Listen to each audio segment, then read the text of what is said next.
What's up, guys? On today's episode, we're going to talk about men's mental health and the decline of men's masculinity. I'm with the co-host Burkio Schmirkio, What's going on, yo? and we're going to get right into it. So the first question we're going to ask is the importance of men's mental health, something that's not highlighted as much in today's society, and we're just going to get right into it. So without further ado, what are your thoughts on men's mental health and the importance of it in 2023? Well, I will have you know, I did a little digging, did some research today because I was curious on the numbers in it. And yeah, shit's OD. I didn't really do no research. I just have personal testimony on what I've felt and I've witnessed in other people as well, and the men I hang out with in today's age. And I could speak from personal preference that it's not highlighted enough, and I feel like it's more common for men to have things that they hide than other people. And it's just the way you're brought up. You know, back in the early 2000s, you weren't supposed to express your emotions as a man. Yeah. And you're supposed to be the strong man of a house. But I feel like it's also important to highlight, like, you need to be comfortable with those emotions. But you were talking about the facts that you were digging into this morning. I mean, 49% more depressed. 49% of men feel more depressed than they admit to people. And that's kind of like what you said. A lot of Facts, people bro. don't. I mean, I can see it on people's faces, like just emotions I can relate with in my lifetime, that people don't accept their emotions like that. They're actually truly upset with life. Yeah. And I feel like it's common for that to happen. And I would probably say, yeah, like, I mean, I would feel like majority of the people that I've came across in my life, all men, don't even know that they're depressed because they're not used to that emotion. Yeah, I've seen pictures or I've seen posts online where it's like a picture of someone smiling, look like they're having a good time. And you can never tell, brother. Yeah, man. the caption will be like, this person killed themselves 2 days later. Mm-hmm. And it's like, damn, it's shit like that you would never think, you know, in terms of someone has to find the right person to be open to have that conversation with, 100%. And then you also have to look at, if you're worried about someone, kind of keep in mind how they go about coping with the things that they're dealing with. You know, you never want it to be something negative, something that's in terms of substance abuse, alcohol, you know, all those things are getting you in the wrong direction in terms of fixing it. It said, you know, I mean, this is pretty obvious, but men are 2 times more likely to binge drink than women. I feel like you said most men aren't going to find people they're comfortable with talking to. Yeah. It's because most men aren't comfortable with their emotions. Yeah. And feeling comfortable talking to someone else is just relating an emotion that you felt, and that's why people truly are comfortable talking to one another. And I feel like that's, like you said, it's not common for men to actually express themselves. And speaking from personal experience, like you said, like the people with the fattest smiles on their face, they're the best actors, if you will, at just bullshitting what they go through every day, because they're used to it. It's the way they live their life the last however many years or however many months. It's just secondhand nature to them at this point. It's all subconscious behavior. But I feel like it's important for people to express themselves and actually speak up with how they feel, and not to be felt like they're judged upon for the way they express themselves. Because speaking from personal preference, like I was like that my senior year of high school. I was a professional hider of my emotions. Like no one could tell that I was going through things, and I was waking up dreading each day. But at the end of the day, I just put on a smile on my face and did what I did, and that was make people laugh and be the goofy guy I am. But at the end of the day, when you're alone, it's harder to actually act that way and keep a smile on your face. Yeah, I feel that, especially growing up. A lot of the time I'd be with people that I like to be around, like my friends, for example, and it was so that, you know, being in that room by yourself, you don't have to deal with those thoughts. You're distracted by your friends. You're distracted by giving them the feeling of what you want to feel, almost like giving more to others than you give yourself. That was like my MO for most of my childhood, and even now too. Well, it's just like you are makeup of your childhood. So you're going to act as if you were in the past. Yeah, especially at this point in our life, it's so pivotal because we're in a stage where we're kind of moving more towards maturity, but we still have those things in our childhood that like hold us back in one way or another. And we have to be able to overcome those things that we didn't know how to deal with as a child, to get past them and to grow and not have those things be something that are detrimental. Well, so when you're coping with the struggles of your life day in and day out, what's something that actually helps you? Well, I could tell you, things that don't help would be substance abuse, alcohol. Just finding something to mask that emotion. Because I feel like what you're bringing up is what a lot of people in today's society, even myself, I don't want to speak for others, but of course myself, you're just distracting yourself from your reality. Like that's what you do day in and day out, whether it's work or a video game, substance abuse, or going out with friends, partying, whatever it is, you are constantly distracting yourself from yourself, and you're distracting yourself from your own soul. And that's why a lot of people are actually upset, is because they don't have times to cope with what they go through and cope with who they are and figure out who they are, because they're constantly looking for outside pleasure. Someone called me the other day, and they wanted to get my advice on something they were going through, and they at the time they were really overwhelmed with the amount of things they had going on in their life. And I told them that you have to get to a point where you can set aside, whether it's 30 minutes to an hour, a day or a week, or however much time you can set aside for yourself and your own well-being, to kind of decompress, to, re-energize, to re-motivate, so it's not like you're always constantly going, because eventually you'll get burnt out. Run out of battery. You run out of battery, or you'll lash out in ways that are more emotional than you would be, because you're just constantly like razor thin in terms of patience and just emotional stability.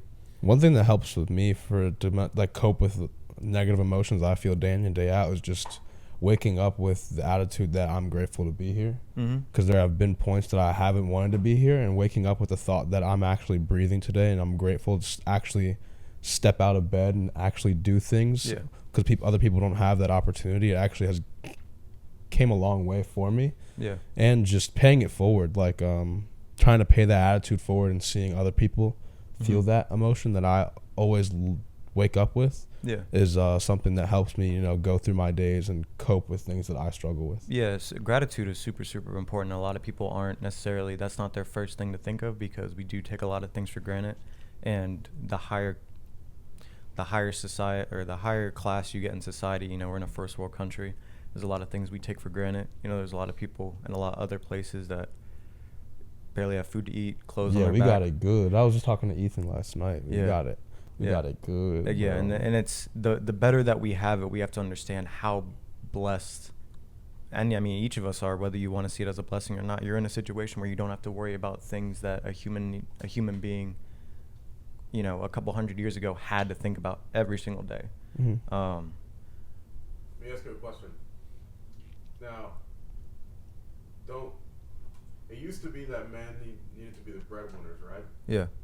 So, how would you, do you think men still need to have that responsibility? And if so, how would they need to balance everything that they need to provide for their family, but also cope with themselves? Exactly. I feel like men have the hardest job in this world, and that's why you see in today's society that they put men down, because they know that men are the powerhouse of this world. To the mitochondria cell of the world, badass. I feel like it is. That's a question I can't answer for you, completely honest, because I haven't had to do what most men do. I haven't grown into the age where I have to do those things, but I can tell you firsthand that focusing on myself, everything else that you brought up kind of falls in line with what you said. Like once I actually give myself time to actually love myself and do the things that I need to do, everything else kind of seamlessly falls into place like a puzzle. And I don't know if that's because I have faith that it'll all work out, or that I give myself love and everything else works its way out. But for that, I couldn't really answer, because I don't have to actually, deal with a family. I don't have to pay for every single thing. I mean, I pay for most of my things besides like majority of my food. But other than that, I don't actually have to live the normal day in life of an actual man. So, but I mean, it's different for you because you've lived that. Yeah, for me, the way that I see it in terms of, what you have to do as a man in terms of provide for not only yourself, but for your loved ones, you have to take that responsibility as something to be like happy about. I don't think there should be a situation where you kind of run from the idea of providing, building, and cultivating a legacy for yourself and your family. And throughout that process, you know, depending on how dedicated you are to the people around you, being able to give back to the people who are less fortunate. I mean, I have in my notebook, journal, whatever you want to call it, I have my why. That's why I do things every day. And first and foremost, it's for me and myself and for my own dedication to succeed. And then it's my family. And then it's for everybody else that... My number one's God. Well, yeah, God empowers me to do all those things. But, you know, the bottom of that list in terms of how I want it to go is giving back to those people who are less fortunate. And I think that, you know, although the weight is put on the man to provide, it's not something that... He should have to carry that burden with him. Well, I'd say I would argue that the burden is worth it. To be, you know, although it is hard, I'm not saying it's not hard. It's the hardest thing you could do, but it's the most worthwhile thing you can do in terms of providing for your family, providing for yourself, and providing for your loved ones and the people who, you know, are less fortunate. I don't think it's something that people should run from. They should more embrace, because, I mean, like I said, although it's hard, I think it's worth it. It's the absolute most worth it. Yeah, I mean, moving on, I do agree with what you're saying. And then before we move on to the second topic, I just wanted to say, if there are men out there that struggle with the emotions that they feel and they're not comfortable, I'm always down to talk to anybody. Yeah. I love talking to people. I love growing my perspective on life. So I'm truly down to talk to whoever. Mm-hmm. But moving on to the next topic. Before we do though, Jordan Peterson. Can they hear you? Yeah. A pretty respected philosopher, modern day philosopher, says that the purpose of life is finding the largest burden that you can bear and bearing it. How does that make you guys feel?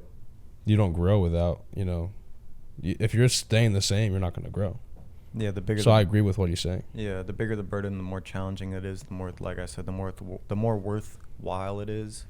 Gives you a reason why to live, like you talked about. Yeah, exactly that. Yeah, the why, the biggest why. Because I mean, there can be a lot of negativity surrounding your own life, surrounding, you know, your environment, but it's that passion that, like, I can't even, like, light a fire under your ass. Like, there's got to be like it gives you a will. Yeah, exactly. Like, to persevere and push through all the things that other people would deem hard. If you treat it as something that you embrace the struggle, then you'll just be built up to conquer anything. Yeah, it's empowering. I mean, it just makes you face life, and yeah, like you said, it's empowering. But it gives you a will to live, and it gives you a why factor, like you said. Mm-hmm. If you're just going on about your business just like everyone else, you know, like you're made to work a 9 to 5 and you're made to work for money, mm-hmm.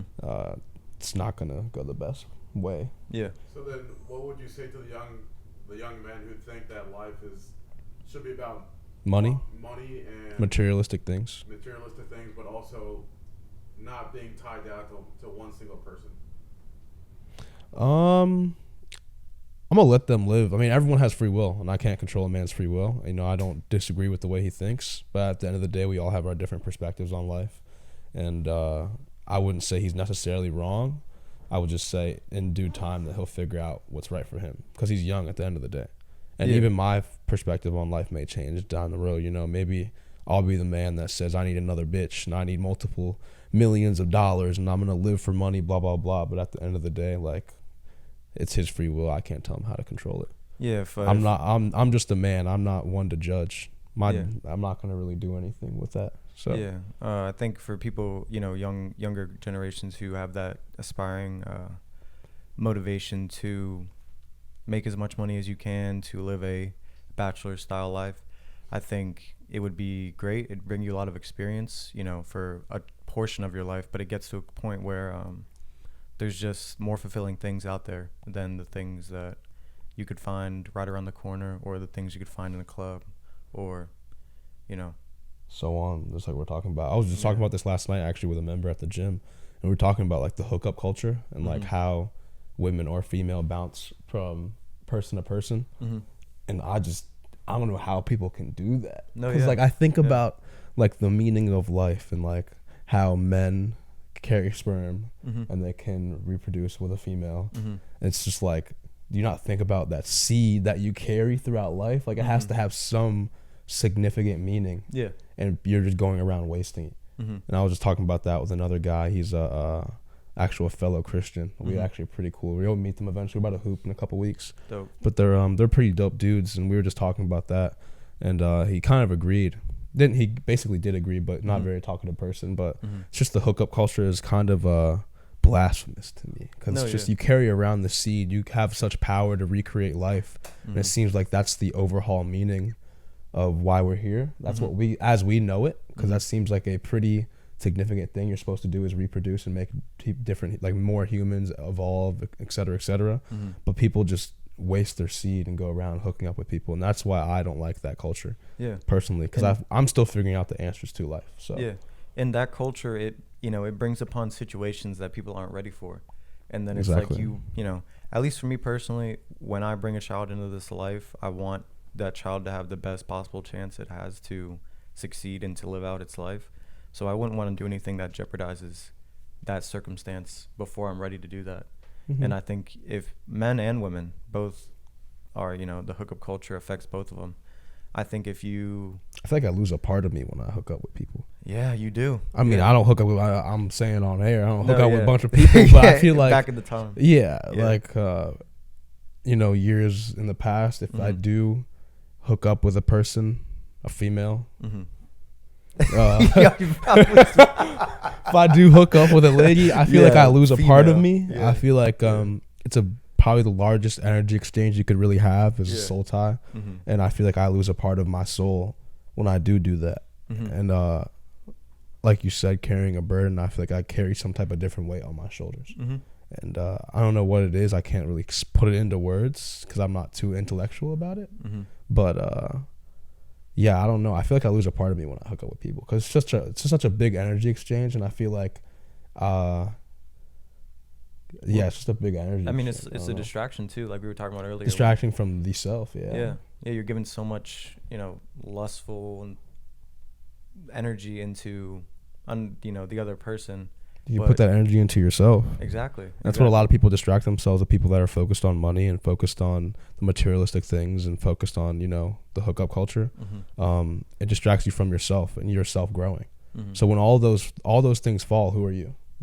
Like, who are you to be without the women, without the money, without the cars and the watch and the clothes, whatever it is? Who are you without all of that? And that's why a lot of people are sad in today's day and age, because they don't know who they are outside of things of this world.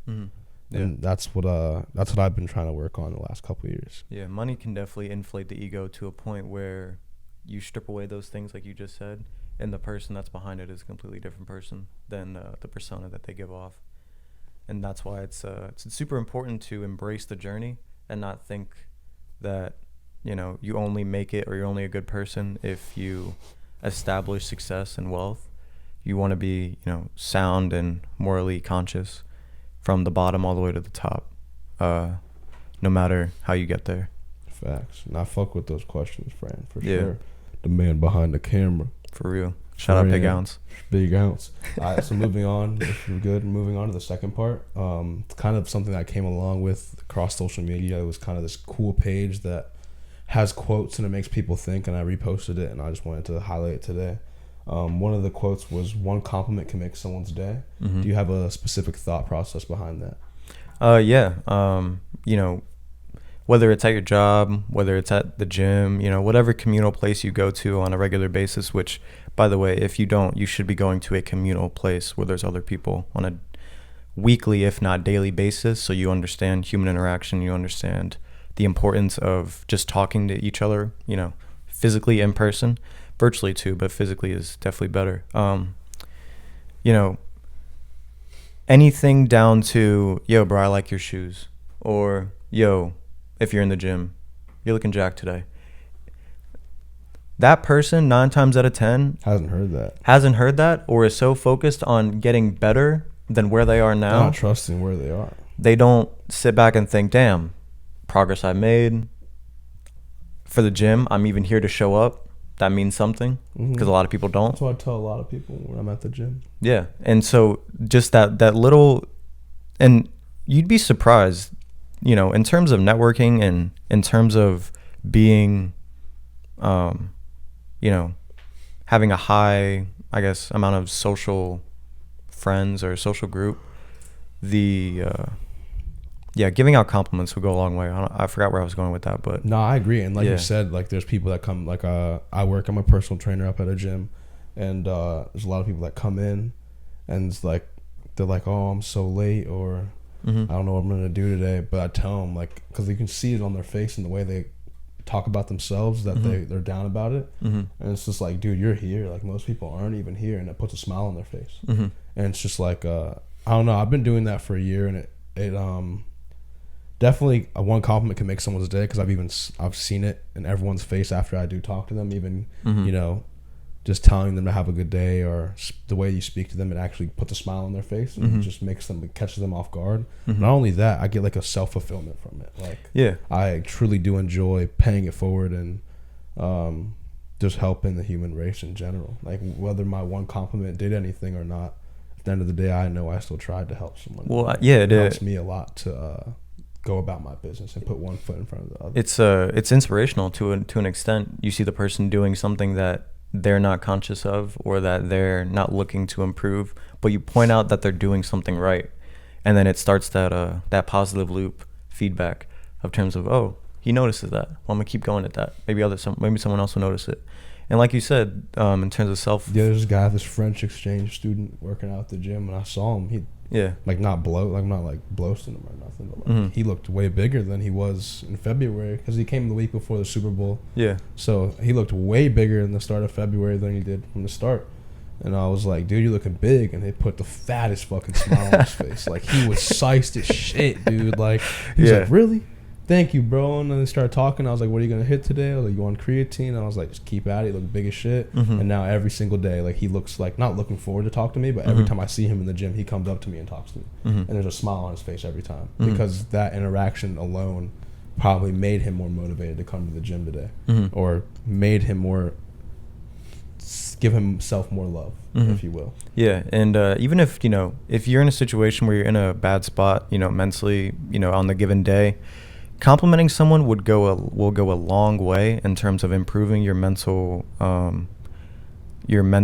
mood at that point. Because as soon as, I don't know about you, Zay, but if I see someone smile, I can't help but get a little bit of joy and because it rubs off. Energy's everything. Yeah. So same thing as me seeing someone upset in public. Like, I feel it for them. Like, I understand that emotion they're going through. Empathy. I have empathy for them, and I understand what they're feeling.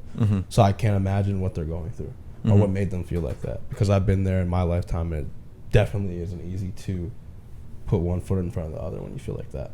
Yeah. That's why I try to go out of my way and help everybody, because you have no idea what one person is going through. Yeah, and that person could have gone a week or a month without hearing some good news, and you just be like, yo, you got some really dope shoes. And they're like, thanks, bro. They're like, damn, I remember that nigga. Yeah. And the second one I came across last night was one act of kindness can restore someone's faith in good. And I can speak on that first, because I truly thought not all good was lost, but 90% of the good was lost in this world, and it gave me a loss of sense hope until last summer when we met Mark.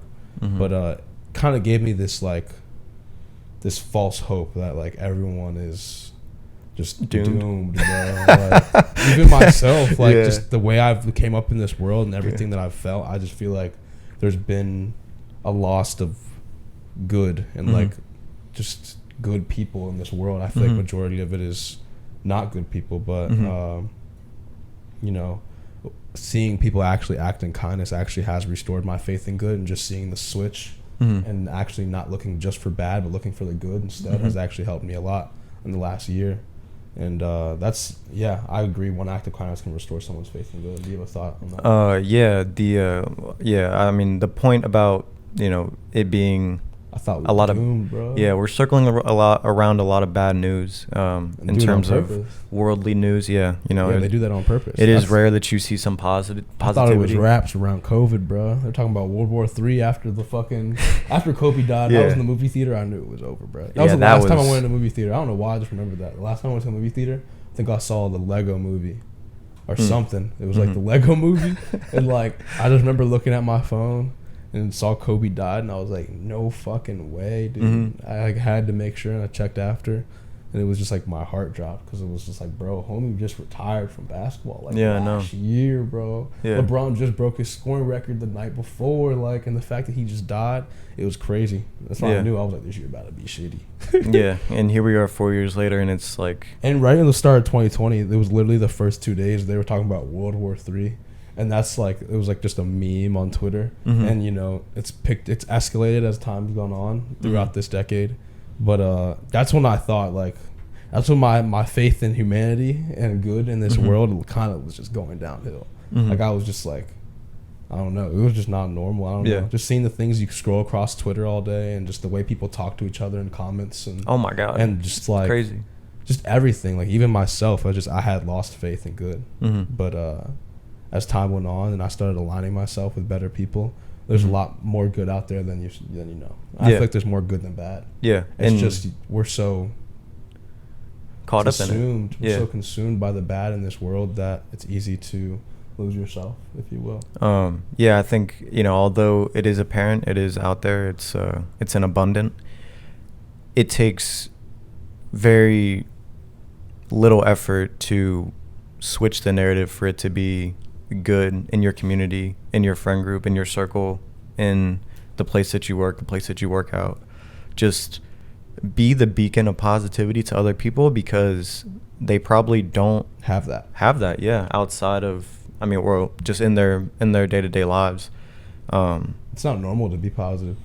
It's like you get frowned upon on if you were to do that, especially just with the rise of social media. I feel like it's not normal to be positive because you're looked at as a fucking weirdo. It's probably getting more normalized through some percentages of social media, but I would say, you know, like when we were in high school, maybe middle school to now, it was more normal to be made fun of those people that were online doing the things they did. People would get made fun of for doing shit, and they'd be called corny or shit like that's that. The word I was thinking of. Corny is the biggest thing I can think of. That's the word I was thinking of. Now I feel like it's switching because you actually do see a mental health crisis in today's society. But I mean, 2016, I remember summer 16, if you posted something like that, you're getting clowned. And I'd clown you too. 7th grade Isaiah would have clowned the fuck out of you because you're lame as shit. Soft ass nigga. For That's being what nice. I would have said. Yeah, you're soft as shit. Like, the fuck? But at the end of the day, I grew up and had to deal with that stuff. It's vitally important to realize, number one, being nice is not being corny. Being corny is putting on the opposite. Putting on a front for someone that truly doesn't matter. Putting on a front for society. Yeah, exactly. If you're not your real self, then you're corny. But if you're just being your genuine self, then you are absolutely, you know, being. Some people don't even know that they're being corny, or like, some people think that they are being their genuine self because they're like living for others and yada yada. But at the end of the day, they're still lost because they're living through other people. Well, if they're afraid to be judged or critiqued on how they truly feel about something, and they mask that to please to a mass rather than take the criticism, then they could be, you know, corny one way or another, because they just want to please people and they just want to make sure other people like them. They don't really necessarily have the they don't have the right standing, I guess, to be authentic with themselves. Yeah, it's top heavy. Yeah, you're good. So the last topic we had was decline of masculinity in men, and nothing to be super specific. We just see we're kind of comparing it to early 1900s, maybe before the 50s, 60s, that you'd see more laborious men working in today's day and age. You'd see, like you brought up earlier, men that would control more of the household, do things that men are, like, we knew men as we knew it in elementary school, learning about history. And now you see a different type of man, you know, men that, you know, go from women to women, men that don't provide for themselves or others. And do you have a thought on the decline of masculinity? Because I don't know, some people might not think that men decline in masculinity. Some others do think the decline was huge. So do you have a personal perspective on that?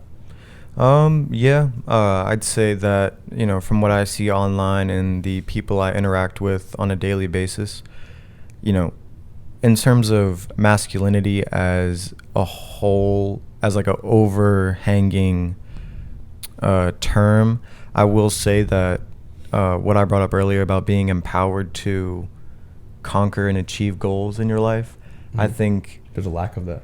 There's a lack of that, and then with that lack, there is, like, I don't know. I guess when I think of masculinity in my head, I think of all the things that I think of Popeyes. I think of Hercules. Spinach. Hercules. That's what. But yeah, shit like that. Like those guys did like. I mean, I don't even, like, I'm trying not to use the word masculine, but like they did empowering things. Like they conquered shit. Mm-hmm. They were strong men. Yeah, they were strong men, and so it's like the saying, like hard times make strong men. Weak times make weak men. Yeah, mm-hmm. It's the same thing. It's like a cycle. Exactly, and we're in that cycle. Yeah, we're on the weak side of it, and we just, because nothing changes unless you change it. Mm-hmm. So you have to go about things differently in terms of how you think, how you act, and how you treat others, because we are men. We have to be the driving factor in terms of what people look at in terms of success, and be a inspiring image towards ourselves, our family, and the people around us that are less fortunate. Well, society is also very different. Like you said, like hard times make strong men, mm-hmm. and then like easy times make weak men, whatever the saying is. Yeah. Society is just different. Like just like the food and drink, like the food we eat, mm-hmm. just everything. What are you saying? Money. Oh yeah, money. I'm trying to think. I don't know. I just lost my train of thought so hard. Well, I will say the easier, because easy times, correlated to weakness. The easier it is, the more comfortable people get. Yeah, I think just today's society is just easy. It's comfortable. To what you have to do, and it's way more comfortable. Dying from diseases back in the 1700s, 1800s, shit was different. Yeah, yeah. It's funny because I had a conversation with some coworkers about this over lunch the other day, of just how easy everyone has it. Mm-hmm. It used to go into a saloon back in the 1800s, mm-hmm. and if you looked at someone the wrong way, the entire saloon would mm-hmm. shoot out. Yeah. Right? Or if it was like, imagine you go to a parking lot, you bump into somebody, right, and all of a sudden they pull out a fucking sword. Jousting in the street. Now, there's none of that now, right? It's more civilized, but it's also because it's just the world has become richer, mm-hmm. right? I mean, that's why the United States is so focused on minuscule issues, mm-hmm. is because it's so easy. Meanwhile, a family of 6 in India mm-hmm. is struggling to survive and doing everything that they can. I'm sure masculinity is different in every country as well. I never thought about that. Yeah, because like 100%, like you go somewhere in Brazil, or you go somewhere in China or whatever it is, Russia, especially Russia, them motherfuckers are different. They work. Them niggas shit in holes outside in the cold. Have you seen the Siberian prison? If you were to go, but I think although it's different across cultures, the underlying factor that is the exact same is everything is easier nowadays. Well, there's strong men that create all cultures, that drive up those cultures. Mm-hmm. And so you have if you gear more towards a society where you have a insane amount of weaker men, how much are they contributing? And that's kind of that's like the biggest thing that ties this all together, is that what are we contributing as men? To? Yeah, because we have to contribute. I mean, men, women, everybody has to contribute to be a collective betterment. But, in terms of being a role model for others, you definitely have to be dedicated to succeed, not only for yourself, but for other people around you. And yeah, like I said, to bring it all back, just embrace that. Don't run from it. Just because it's easy, it's not good for you. Even with, there's so many analogies that I feel like not even the masculinity thing has also definitely declined. Not in the things that, like, on some conspiracy level, we don't want to talk about shit like that, but like something that's very evident is like the decline of men's like body physiques, for example, like obesity rate, like from the probably since, let's say, when was McDonald's released? Like 50, bro, it's at 50. 60s? It's at 51% now. Right now, obesity rates at God 51%. damn. I'm about to make some money as a trainer. Yeah, 1 in every 2 people are classified as obese. That's fucking crazy. Now you can see, like, like people can look at that and say, "What's wrong with being obese?" Well, I'm not going to tell you what's wrong with being obese. That's wrong. like everything. That's what I couldn't. Yeah. This is when I said I lost my train of thought earlier. Yeah. Everything that is wrong, that as we know it, because we know it's wrong. Like, we know it's not good to our health. Yeah. But it's normalized in today's society, and no one wants to really talk about that. Like, Yeah. we know being big is wrong. We know doing these certain things is wrong. But today, if you talk about it, you get quote unquote canceled, and we want to normalize these things. Mm-hmm. And it's kind of like it's like some overhauling powerful force like does that normalization. Yeah. No. Yeah. I know what you're. That big powerful force is social media. Yeah. Exactly. Yeah. In the early 2000s, you know. I remember when my sister was going to school, they would wear whatever the fuck they want. But now it's like, it's normalized for a girl to wear a crop top and, you know, some tight booty shorts. And I don't have anything wrong with that. But that will make a man weak. Like, a man... Gotta focus. Yeah, he gotta focus up. But not he's trying to get some ass. Yeah. You know, he's weak in distracted. his desires. He's weak in his just like his own... Goals, yeah. His own goals. And not even that, but just back to the physical health thing. Like, it's normalized. I remember seeing a picture of people on the beaches in like the 70s and 95%, maybe even more, everyone was lean, everyone was skinny. But now it's normalized to be fat. And also the food we eat gets you more fat. Like, there's majority of our food in the US has sugar in it. Yeah. Like, majority of our food in the US is banned in other countries. Yeah. That's because it fucks our body here. Yeah. And that declines men's masculinity in the food you eat because it lowers your testosterone and also makes you an out of shape man. It doesn't make you as strong with your physical desires. And that's why, bring it back to the goals. You have to have the goal to not to do and to understand what is. And I'm not trying to shame anybody, of course. Yeah, we're not shaming, like but my perspective. Yeah, we're definitely not shaming. We just understand that there's things that people need to hear in terms of how they're going about it in a negative light because it's hurting them and they may not even know. Yeah, like I was a big fucking dude, and that's once I heard that, like, had that wake up call that I need to work out for the betterment of myself. That's when things like a flip switch to my head. And it is pretty crazy, like you said. Yeah, social media definitely it plays a huge factor. It can be if you don't.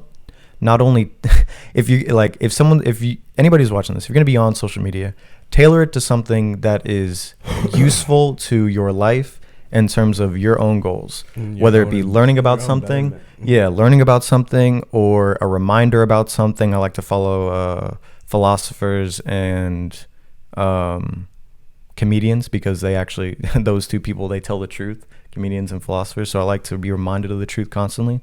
But yeah, don't get so caught up in what other people are doing. You know, you want to provide and produce for yourself and for others more than you consume. So that way, you know, you're constantly being better. You constantly have a goal as to what you want to do. And that goal improves over time. Don't get caught up in what other people are doing. Just know that there's universal things that are good for your body and for your mental health and for your well-being that you should do regardless of what other people do and how other people go about it. Yeah, I don't want to I just want to put that out there. I'm not judging big people or ladies in tight booty shorts and shit. I think it's cool. Do what you want. You have free will. God gave you free will. At the end of the day, I was just speaking on the decline of masculinity and factors that are different from, you know, late 1900s to now. There's just a huge difference in factors from the 1980s to now. Like if you go somewhere like deep South Virginia or, you know, where your family's from in Alabama, they see a lady, you know, showing certain parts of their skin, they judge. Oh yeah, so hard. Yeah, because back in the 1980s to 1990s, that was not normalized, and it was just now it's normalized in their culture. Yeah, so you know, for men, you know, like I said, we don't judge. Everybody can do. Fuck y'all niggas. everybody do what you want to do, but just if you're a guy, don't get distracted. You know what I mean? Stay focused on the things you need to do, the goals that you have, the things you want to achieve for you know, yourself, your family, and people who are less fortunate. And yeah, just don't lose sight of the goal. Do not get distracted. Everything that Aim with purpose. Yeah, exactly. Thank you, Yeah, Zay. Aim with cuz. purpose. Yeah.